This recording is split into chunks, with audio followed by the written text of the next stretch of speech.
400 అడుగుల కిందన ఇంకోసారి పేలడానికి అగ్నిపర్వతం సిద్ధమవుతోంది. కానీ ఇక్కడ తీవ్రమైన చల్లదనం వల్ల మీరు ఆ విషయాన్ని గుర్తించలేరు.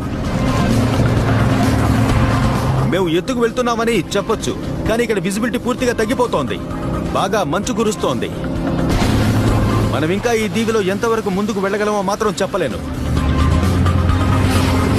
రఫ్గా ఉన్న ఈ ఐస్లాండ్ లోపలికి ఎవరైనా ఒక ట్రిప్ వేయొచ్చు, కానీ ఇక్కడ ఏదైనా అనుకోనిది జరిగి ఇక్కడ చిక్కుకుపోతే అప్పుడు మీరేం చేస్తారు? మంటలు, మంచు చెలరేగే ఈ నేల మీద ఎలా సర్వైవ్ కావాలో మీకు చూపించడమే నా లక్ష్యం.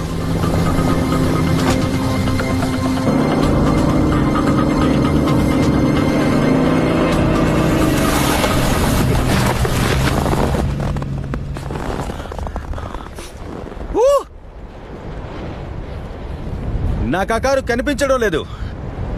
ఇక్కడ విజిబిలిటీ అంత దారుణంగా, అలాగే ఇక్కడ గాలి చాలా